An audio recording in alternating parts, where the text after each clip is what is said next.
Ben-Hadad. Or, sous le ciel ardent, les murs de briques roses étincelaient. Le vent chantait dans les palmiers. La fraîche dame sec, comme une fleur éclose, enivrait le vallon des parfums coutumiers. Et les eaux murmuraient, et les sources prochaines d'un fluide cristal emplissaient les viviers. Et les souffles du nord berçaient de leurs haleines les vignes enveloppantes au tronc des oliviers. Mais dans le palais blanc dressé sur la terrasse, voici que Ben-Hadad s'ouvre et ferme ses yeux. Le roi des dames secs gît, un mâle le terrasse, inconnu des devins et rebelle à ses dieux. Il n'entend plus tinter aux chevilles des femmes le léger cliquetis des anneaux argentés. Il ne voit plus reluire en leurs yeux pleins de flammes le suppliant espoir des promptes voluptés. La harpe chaldéenne a lassé son oreille, la flûte est douloureuse à son cœur affaibli.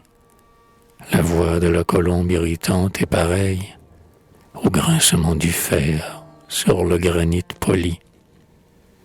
Le roi songe.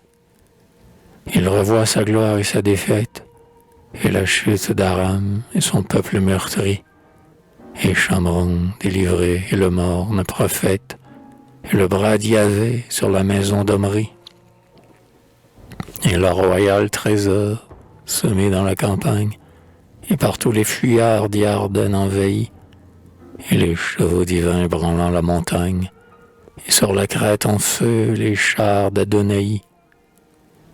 Et voici qu'il cria, qu'Azaël cherche l'homme, le Nabi d'Élohim, Élisha, mon sauveur, que les présents portés sur les bêtes de somme entassent devant lui le prix de sa faveur, et guidant les chameaux qui pliaient sous la charge, Azaël, serviteur de Ben-Hadad, marcha vers la ville confuse où, sous la porte large, immobile et pensif, s'asseyait Élisha.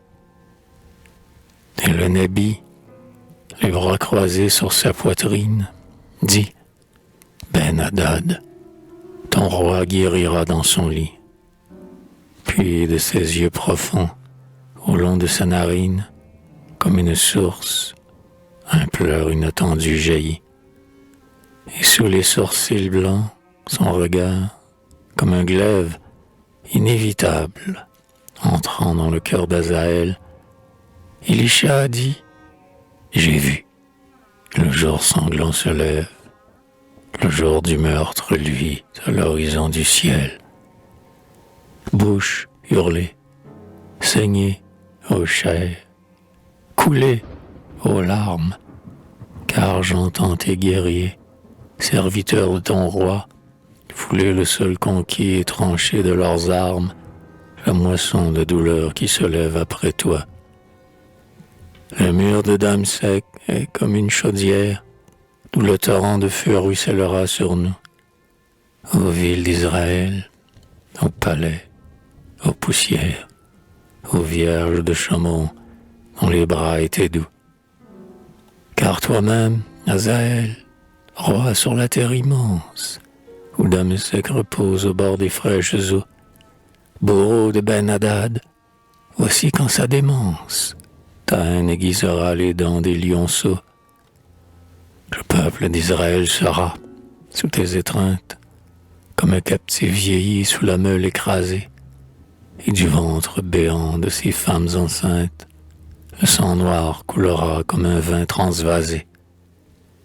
Or Azaël, pensif, vers la maison du maître, attend ses pas fiévreux, dit « Tu vivras, ô roi !» Les parfums de la nuit flottaient sous la fenêtre. Ben-Hadad espérait et dormait sans effroi.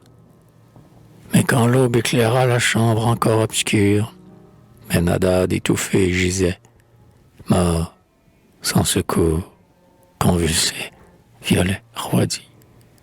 La couverture dans la gorge muette enfonçant ses plis lourds.